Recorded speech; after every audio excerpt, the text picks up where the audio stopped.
So following on from some of the earlier videos, we now need to look at the general case for n blocks. So let's say we've got n blocks, and currently the center of gravity for n blocks is located, let's just say it's located at Cn here, So now we're going to add an extra block. We're going to add an extra block.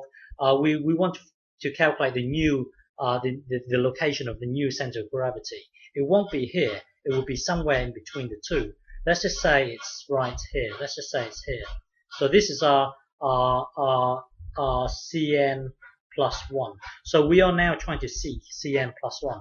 Remember, Cn plus 1 now represents the precise location of the new center of gravity. Because in the past, I would ask you to work out this. I would ask you to work out x. But x represents how far we should move it across. We are now looking at Cn plus 1, meaning the precise location of the new center of gravity. Okay, so now we need to look at the we want to find Cn plus 1. So we need to look at the anti-clockwise torque. So the anti-clockwise torque would be this distance, which would be Cn plus 1 take away Cn.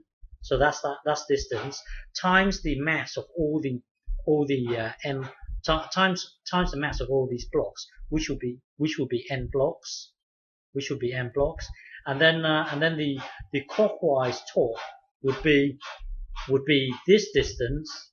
So remember the length of each block is 2. So this thing here. So we want to know this distance here, but we got to get Cn plus 1, which would be here. So we have to get Cn and then add the number 1. And then take away this location here. So take away this Cn plus 1. Take away Cn plus 1. That will then give us this distance here. Okay, so think about it. It's this whole thing here represents this distance here. So now we need to times. So the clockwise torque will be this distance, which we've just worked out, which is this thing, times the number of blocks, which will be 1 times 1. Which will remain the same. So the clockwise torque is given by this. The anti-clockwise torque will be given by this. Remember, we are trying to seek Cn plus 1. We are trying to seek Cn plus 1. So put it into an equation and try and find the location of Cn plus 1. So the anti-clockwise torque is given by this. The clockwise torque would be given by this, which would be this. So now it's just a matter of us trying to isolate Cn plus 1, because Cn plus 1 represents the location of our new center of gravity. So multiply this out. That will then give you this, and then what? Hang on, and then add Cn plus 1, and then add Cn plus 1 to both sides. So move this across, and then add Cn plus 1 over here. So basically move this one across here, this one across.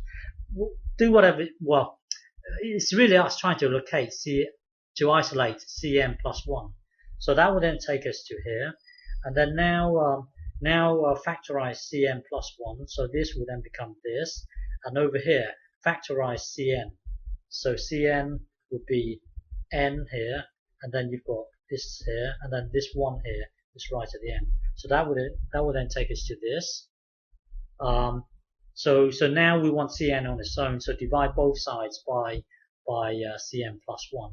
So divide this by divide both sides by n plus 1. So that will then give us this, and then over here n plus 1. These two cancel out, giving you C, and then this thing here will be given by this. So our new location would be our old center of gravity. So each time you add an extra block, the new location of the center of gravity would be the old location plus this amount each time. So each time you add a new block on, you add an extra bit here. So it would be the old center of gravity plus a new bit here. Okay, we will make use of this in the next video. Okay.